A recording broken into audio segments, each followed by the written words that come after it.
everybody, I'm Brittany Lewis with Forbes Breaking News. Joining me now is Professor Emeritus at the University of Chicago, a columnist for a number of publications, and you can find all of his articles at charleslipson.com. Charles Lipson himself, thank you so much for joining me. It's great to see you, Brittany. I've got a story for you. I was cruising around YouTube yesterday, and I saw, oh, this is a topic I'm really interested in. I saw it listed. I clicked on it, and it was you and me. Wow, well, will you look at that?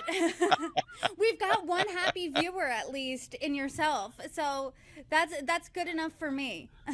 I love that. Charles, thank you again for joining me, and I want to remind viewers where we're at, although how can they forget? Super Tuesday was last night. As we sit here Wednesday morning, we saw Donald Trump almost sweep every primary minus Vermont.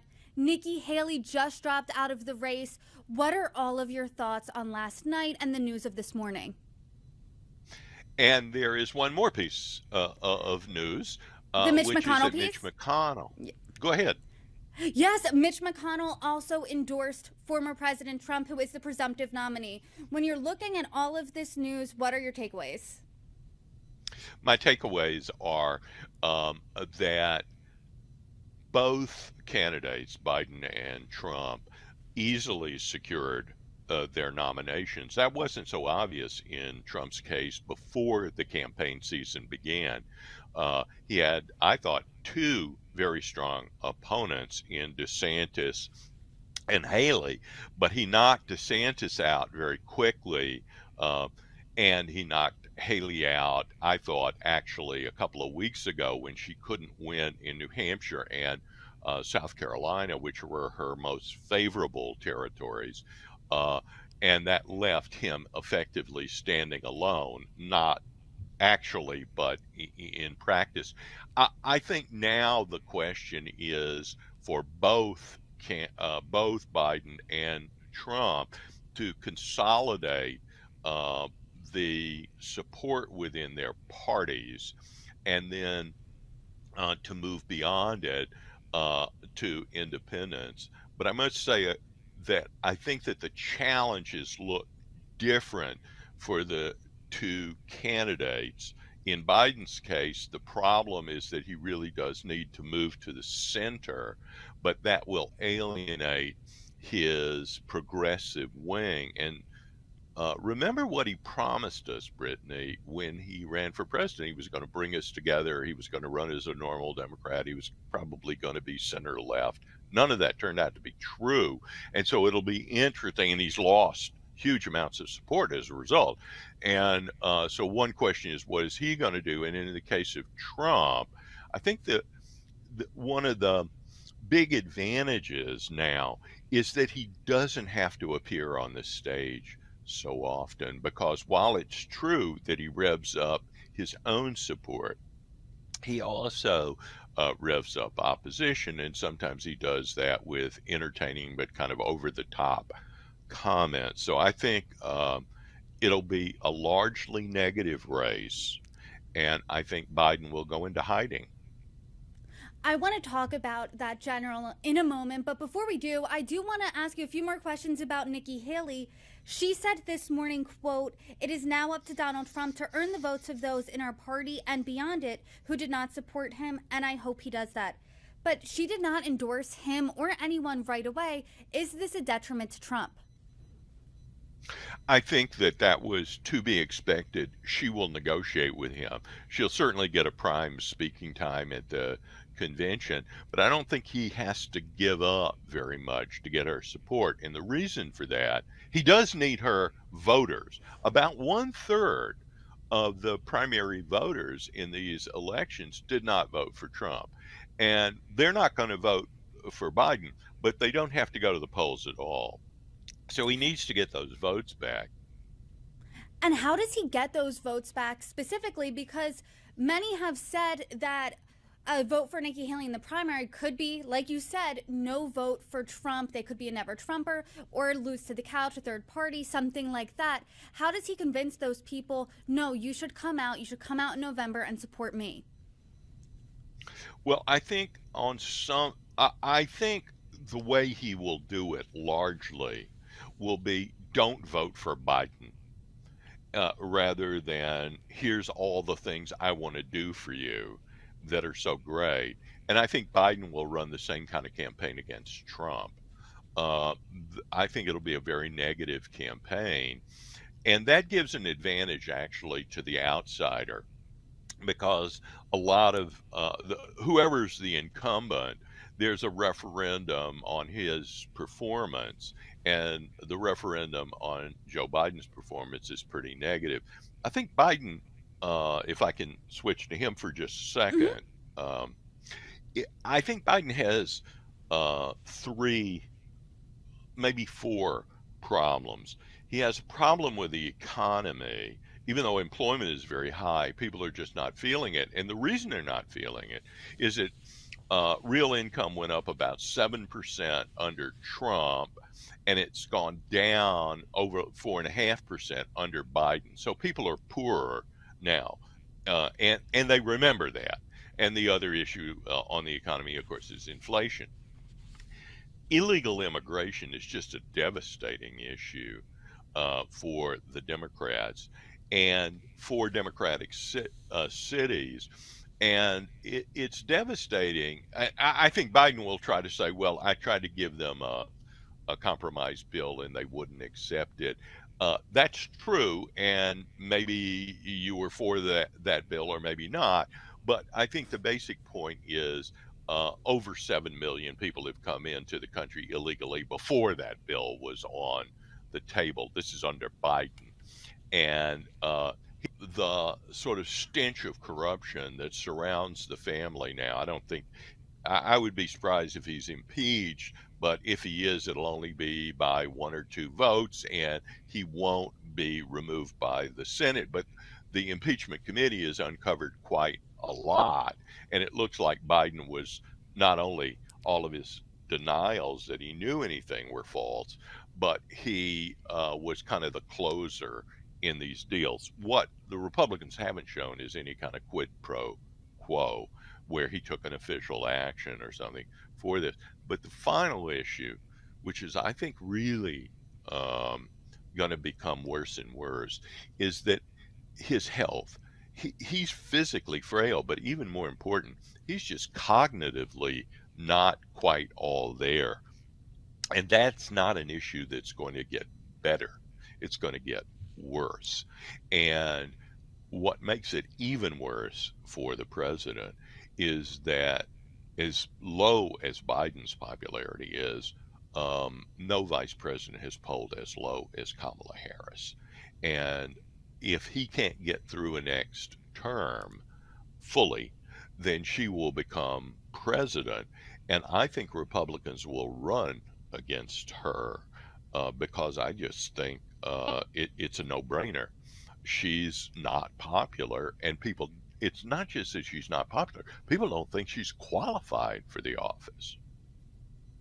I do want to touch on those issues that you mentioned, immigration and economy. They're the top issues facing American voters. And according to a recent Harris X Forbes poll, voters think that Trump would handle both of those better than President Biden.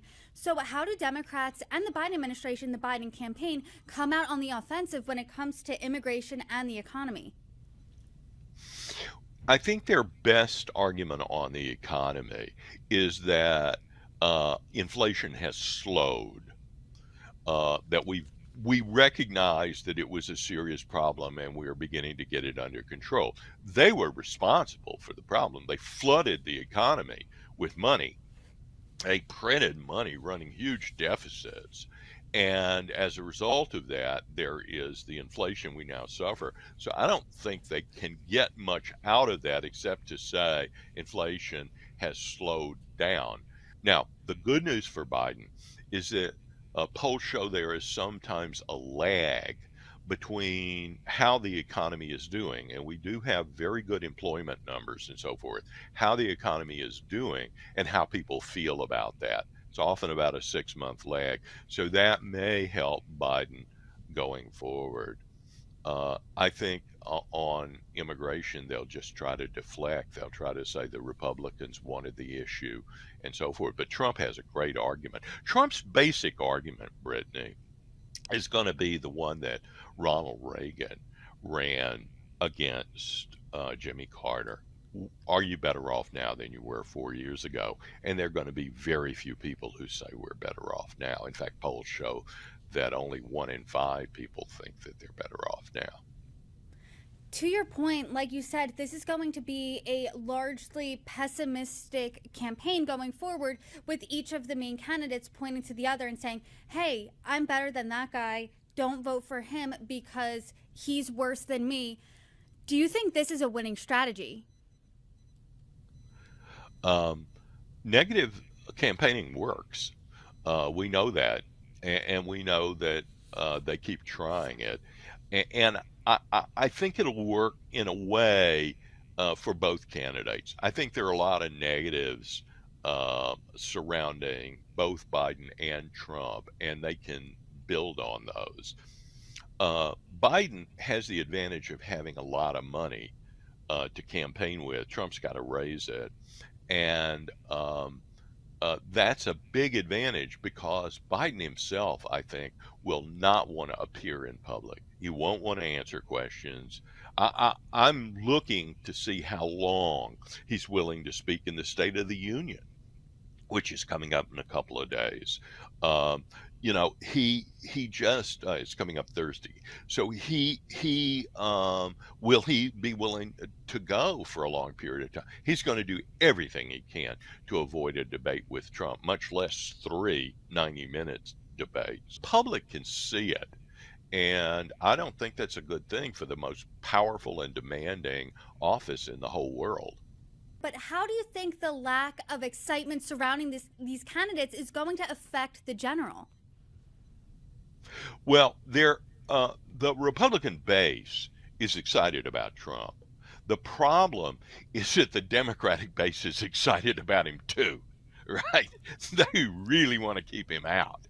And Biden, in fact, if you remember the last campaign, I have a lot of friends on both sides, so I hear and I go to events where they're kind of all Republican and all Democrat. In fact, you almost never go to an event like a lunch, a political lunch or something where it's split anymore. They're all divided. But people used to say, well, how can Biden win? His campaign rallies have 4 people and Trump's have 40,000. But the answer is if you held an anti-Trump rally in 2020, you would have gotten 40,000 people too. So I think there is enthusiasm around Trump, but it's both positive and negative. There is no enthusiasm around Biden, and there's none around his vice presidential likely candidate. I don't think he can replace Kamala Harris, and the reason he can't replace her is instructive. The Democratic Party has run on identity politics for 30 years or more. And if he got rid of Kamala Harris, he really doesn't have a black female candidate to replace her. And therefore, there would be a lot of people in that community that would feel insulted. And the key are black female voters. Trump is making inroads among black male voters and among all Hispanics. Why do you think that is?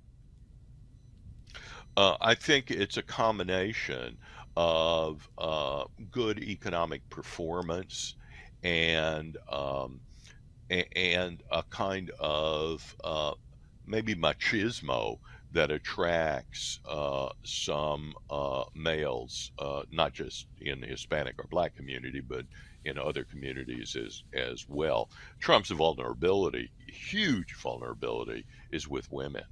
I mean, he's like 30 plus points behind. In most other segments, other than high education, Trump does very well. But among women, he does poorly, and that is a challenge that he will need to face.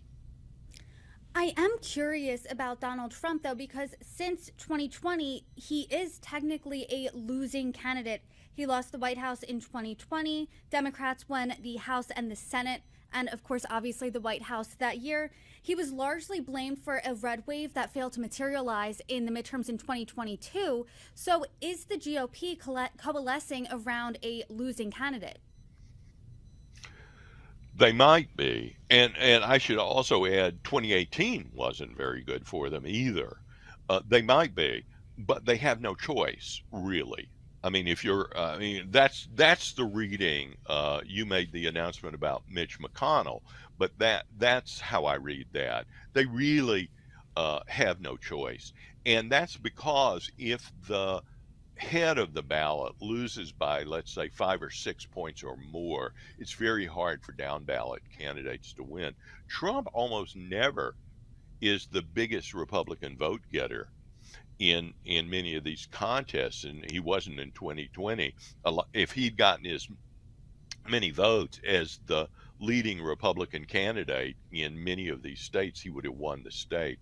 Part of that, though, is a choice that Trump himself has to make, which has to do with the kind of candidates that he has been backing in primary contests. He's backed people who are loyal to him, even if they were less likely to win the general election. He needs to think about the following problem. If he doesn't carry the Senate, and I think he has a good chance of carrying the Senate because of the map this year, but if he doesn't carry the Senate, he can't get his nominees approved, including any opening on the Supreme Court. So he really needs to pay attention to that. Charles, I jotted down something that you said that struck a chord with me. You said they have no choice, meaning the GOP has no choice when it comes to Trump. But a lot of people don't want to see this 2020 rematch. According to a recent Harris X Forbes poll, 53% do not want Trump to run again. So there's an interesting disconnect here. The majority of Americans don't want the former president to run again. You, along with a lot of commentators, say, well, they have no choice. How did we get here? The they in this case really refers to professional Republican politicians, not to voters. Voters have a choice. I think most of the Nikki Haley voters, almost all of them, won't vote for Biden, but they can stay home. They cannot vote. And of course, there may be third-party candidates. In fact, with Kristen Sinema dropping out of the Arizona race, she could be a candidate in going forward. How did we get here? We really don't have parties in the same sense that we used to. Okay, when otherwise Trump wouldn't have been the nominee in 2016, right? I mean, he was an outsider. He came down the elevator in Trump Tower. Uh, uh, in 1944, when Franklin Roosevelt, it was clear, was not going to make it through another full term. He was doing the unprecedented. Did the unprecedented running for a third term. Running for a fourth was just beyond belief, and he was quite sick. His vice president was a very progressive candidate previously. And so the question was, who should be the vice president? Because the party knew he would become president, almost certainly. And the leaders of the big Democratic machines in the big cities, Chicago, New York, and so forth, got together in a hotel room in Chicago, downtown Chicago, and decided it would be Harry Truman.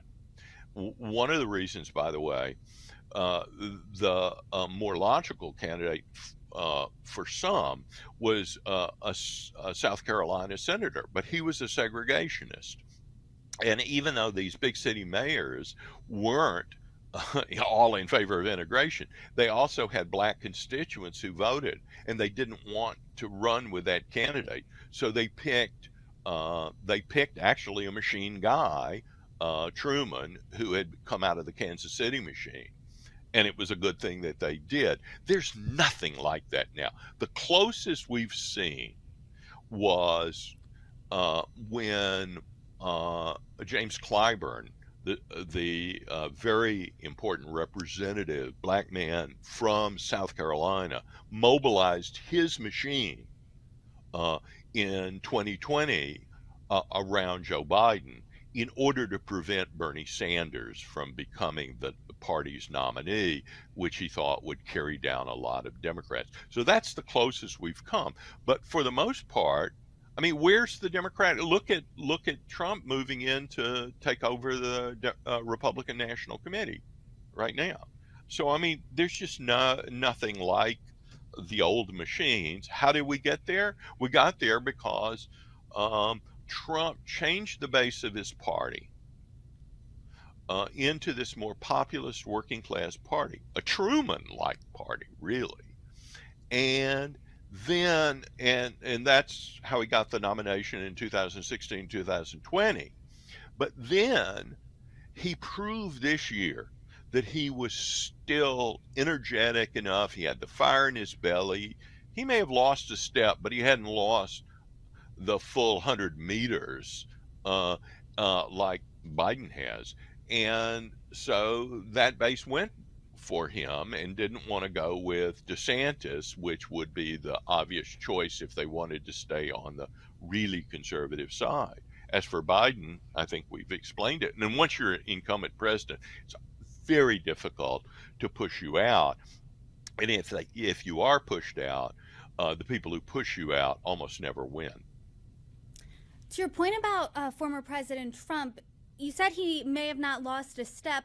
He's about to lose close to or over $500 million when it comes to these legal setbacks. How big of a deal is that come November?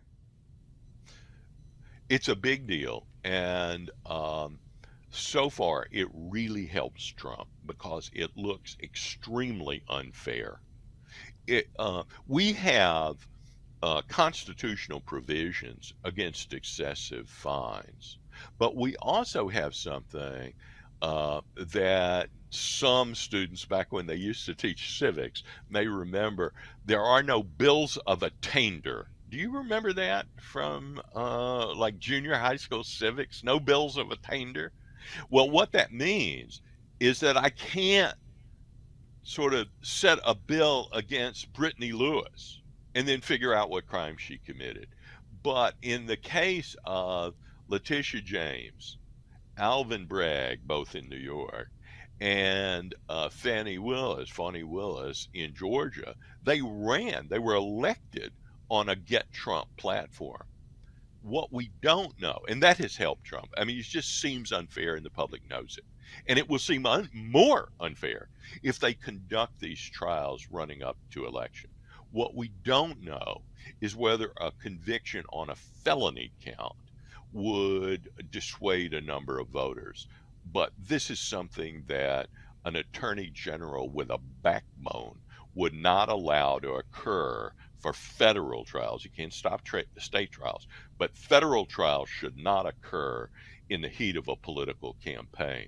I would be shocked if Merrick Garland has the backbone to do it, but he should do it.